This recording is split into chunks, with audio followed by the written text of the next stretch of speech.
தமிழக வெற்றிக் கழகம் இது வெறும் கட்சியா அல்லது அரசியலில் புது மாற்றத்தை ஏற்படுத்த போகும் புரட்சியா? பல வருடங்களாக தனது சினிமாக்களிலும் பொது மேடைகளிலும் அரசியலை சட்டலாக பேசிக் கொண்டிருந்த விஜய் கடந்த 2024 தமிழக வெற்றிக் கழகம் என்கிற கட்சியை துவங்கி அரசியலுக்குள் நேரடியாக பிரவேசித்தார்.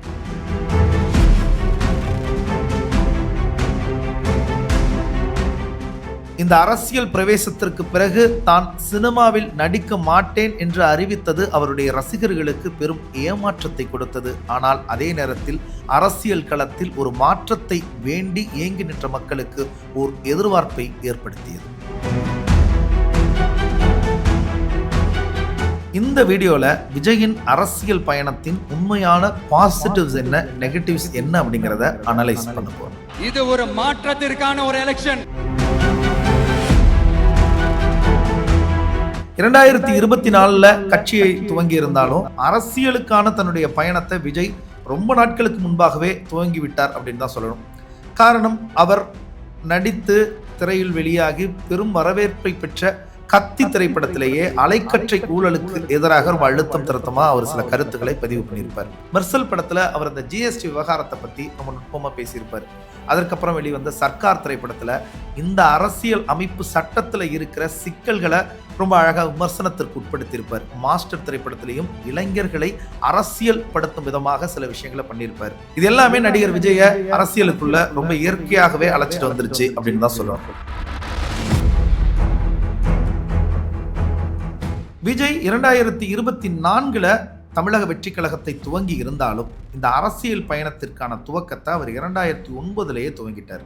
அதற்கு முன்பு வரை விஜய் ரசிகர் மன்றங்களாக இருந்த அத்தனை மன்றங்களையும் 2009 பிறகு அவர் விஜய் மக்கள் இயக்கமாக மாற்றினார். அந்த விஜய் மக்கள் இயக்கம் இருக்கு இல்லையா, அது நிறைய பிளட் டொனேஷன்ஸ் கேம்ப் நடத்தியிருக்கு, நிறைய சோசியல் சர்வீஸ் ஆக்டிவிட்டீஸ்ல தன்னை ஈடுபடுத்தியிருக்கு, சமூகம் சார்ந்த கல்வி சார்ந்த பல செயல்பாடுகளில் தன்னை ஈடுபடுத்தி இருக்கு.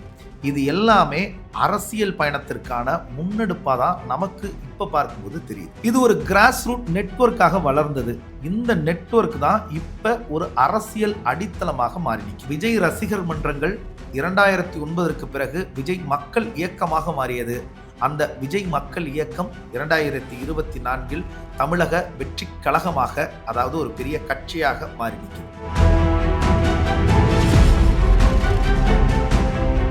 இதில் இருக்கிற ஒரு முக்கியமான சிக்கல் என்ன அப்படின்னா, விஜய் மக்கள் இயக்கம் அப்படிங்கிறது ஒரு சமூக அமைப்பு, ஆனால் தாவேகா அப்படிங்கிறது ஒரு பொலிட்டிக்கல் பார்ட்டி.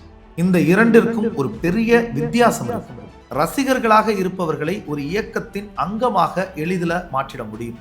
ஆனால் ஒரு இயக்கத்தில் ரசிகர்களாக இருப்பவர்களை ஒரு கட்சியின் தொண்டர்களாக மாற்றுவதற்கு இல்லையா, அது ஒரு பெரிய சவால் நிறைந்த பயணம். அந்த பயணத்துல, அந்த முயற்சியில தாவேகா வெற்றி அடைந்திருக்கிறதா அப்படிங்கிறது தான் இப்ப எல்லாரும் முன்னாடியும் இருக்கிற கேள்வி.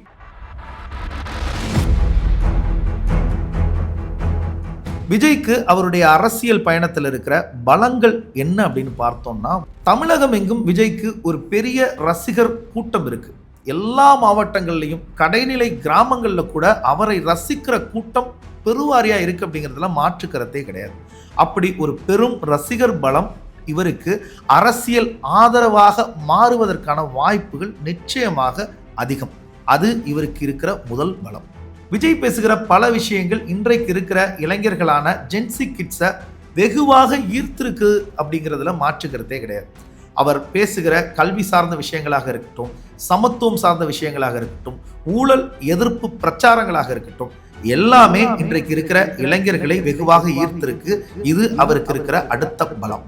தற்போது களத்தில் இருக்கிற முக்கிய அரசியல் கட்சிகளுக்கு மாற்றாக ஒரு புதிய ஆப்ஷனாக மக்கள் விஜயை பார்க்கிறார்கள் அப்படிங்கிறது அவருக்கு இருக்கிற ஒரு முக்கியமான பலம்.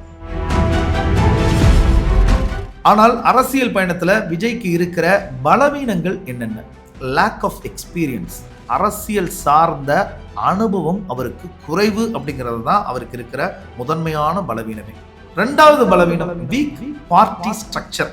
புதிய கட்சியாக இது இருக்கிறதுனால இன்னும் வலுவான அடிப்படை அமைப்பு உருவாக வேண்டிய தேவையும் நிர்பந்தமும் தாவேகாவிற்கு இருக்குது அப்படிங்கிறத நம்மளால மறுக்கவே முடியாது. இது நிச்சயமாக இந்த கட்சியினுடைய இன்னொரு பலவீனம் தான். என்ன ஒரு பிரச்சனை சமூகத்தில் நடந்தாலும் அதற்காக விஜய் களத்திற்கு வரணும், அதற்காக குரல் கொடுக்கணும், களத்தில் வந்து மக்களோடு மக்களாக விஜய் நிற்கணும் அப்படின்னு மக்களும் சரி ரசிகர்களும் சரி அதீதமாக எதிர்பார்க்கிறார்கள். அவர்களுடைய எதிர்பார்ப்பை பல நேரங்களில் விஜயால பூர்த்தி செய்ய முடியாமல் போய்விடுவது நிச்சயமாக தாவேகாவிற்கு ஒரு பெரிய பலவீனமாகத்தான் மாறினார். ஒரு திரைப்பட நடிகர் ஒரு சீரியஸ் பொலிட்டீஷியனாக மாறுவது என்பது அத்தனை சுலபம் இல்லை.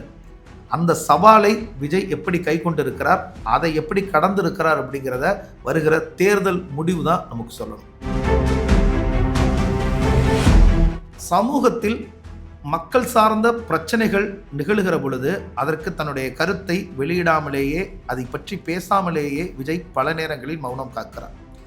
இது அவருக்கு ஒரு அட்வான்டேஜை கொடுக்குது. என்ன அட்வான்டேஜ் அப்படின்னா, தேவையில்லாத சர்ச்சையில் மாட்டிக்க மாட்டார் அப்படிங்கிறது அவருக்கு ஒரு அட்வான்டேஜ் தான்.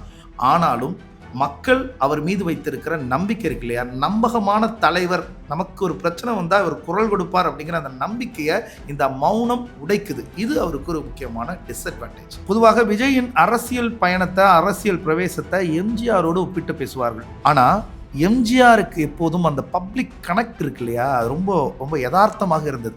மக்களோடு ரொம்ப இயல்பாக பழகுகிற பக்குவம் எம்ஜிஆருக்கு வாய்த்திருந்தது. ஆனால் விஜய் எப்போதும் மக்களிடமிருந்து விலகியே இருக்கிறார். அவரை சந்திப்பதும் அவர் களத்திற்கு வருவதும் ரொம்ப அரிதான விஷயமாகவே இருக்கிறது.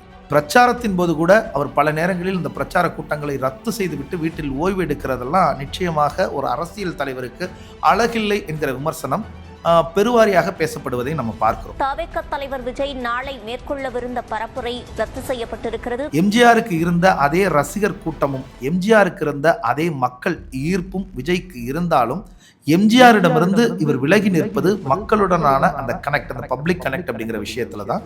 அதையும் விஜய் சரி செய்து கொள்ள வேண்டிய ஒரு முக்கியமான நேரத்தில் இருக்கிறார் அப்படிங்கிறது தான் மறுக்க முடியாத உண்மை. ஜனநாயகன் திரைப்படம் தான் தன்னுடைய கடைசி திரைப்படம். இதற்கு பிறகு நான் அரசியலில் மட்டும்தான் முழு கவனத்தையும் செலுத்த போறேன்னு விஜய் அறிவிச்சிட்டு தான் அரசியலுக்குள்ள நுழைஞ்சாரு. அது அவர் மீது ஒரு நம்பகத்தன்மையை, ஒரு நம்பிக்கையை மக்கள் மத்தியில் கொடுத்துச்சு. ஆனால் ஜனநாயகன் இப்போது இணையதளங்களில் லீக் ஆனதுக்கு அப்புறம் விஜய் அந்த தயாரிப்பு நிறுவனத்திற்காக வேறொரு படத்தில் நடிக்க போகிறார் என்கிற செய்தி உலவ துவங்கி இருக்கிறது. இது மக்கள் அவர் மீது வைத்திருக்கிற நம்பகத்தன்மையை சிதைப்பதற்கான வாய்ப்பு இருக்கிறது. விஜய்க்கு அவருடைய அரசியல் பயணத்தில் ஒரு மிகப்பெரிய வரவேற்பு இருந்தாலும் அவருக்கான நெகட்டிவ்ஸ் எங்கிருந்து தொடங்கிச்சு அப்படின்னா, ரசிகர்களை கட்டுப்படுத்தாத ஒரு தலைவனாக விஜய் இருக்கிறார் அப்படிங்கிற விமர்சனத்திலிருந்து தொடங்கிச்சு.